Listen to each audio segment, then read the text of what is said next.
Yo, yo, yo, what up mga boss? Tara, luto tayo. Let's go. Yo, yo, yo, what up mga boss? Nagbabalik na naman ang Boss J nyo. Yo, yo, yo. You know, tamang luto tayo ng ulo ng baboy na pulutan mga bossing. Para solid yan. You know, maglelitsyon tayo ng ulo ng baboy. Una dyan, syempre, lilinisin mo na muna yan. Toothbrushin natin siya mga bossing para matanggal yung tartar niya. Syempre, para tanggal babret doon. Yan na mga boss, tamang tanggalin natin mga dugo-dugo dyan para malinis syempre. Yan, nagka-problema tayo mga boss. Nasira yung turbo kalan natin. Hindi na gumagana yung ano niya.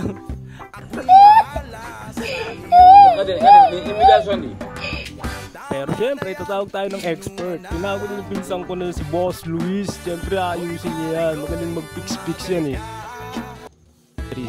Yan din yung tita ko nagpapaypay na masipag. Siyempre, ayan, gumana na yung turbo. Yes man, yes man. You know? Tapos yan, siyempre, turbo ka lang yan. Mabilis yan mga boss. Kukulo agad yung papakulan mo dyan. You know? Salamat cuz the rescue yung pinsan ko talaga. The best to. Si Boss Luis oh. You know? Shee! Ayan, balik tayo sa pagluluto mga boss. Yan, kumukulo na agad dyan. Mabilis yan boss. Mabilis, 5 seconds na. Kumulo agad eh. So yan, you know, yung ulo natin mga bossing, lalapag na natin yan. Parang napakabisa yan. Pero you know, labas yung uso, putik. Hindi ka kasya sa kaldero. Wala kami kalderong malaki mga boss.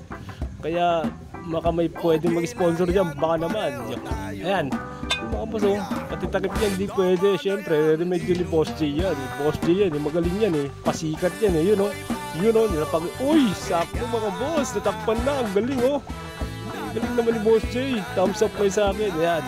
Naluto na mga boss, mabilisan lang yan. Siyempre, popoilan natin yung tenga yan para di masunog agad yan mga bossing. Napakabisa yan. Yeah. You know. Kaya tinalagyan nyo ng foil oh. Yan ang gamit ng foil, hindi sa ano, bisyo. Charis.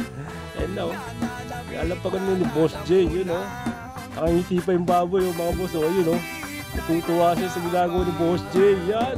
Lalapag mo na yan sa oven, mga bossing, parang napakabisa yan. Yeah.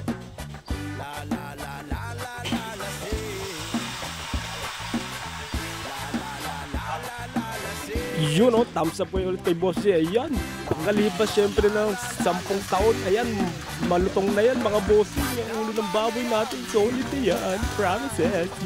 Yeah. Syempre, hanguin na natin yung luto na yan mga bossing. You know, yan na si Boss J oh, you know. Uy, napakainit yan mga boss, kaya dapat pag nagluluto kayo, may protection kayo. Yes man.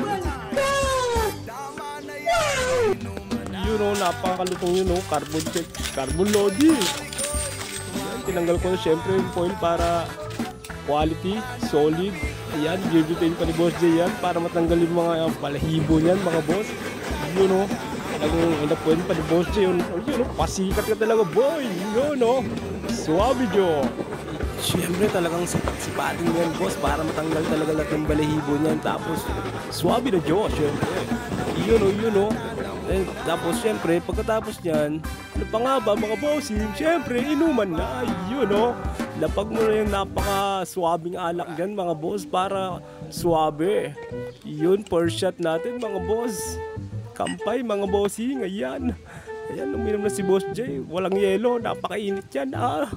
Ang sangor-sangor, beshi ko. Promises, yeah. Yun, syempre, titikman natin yan.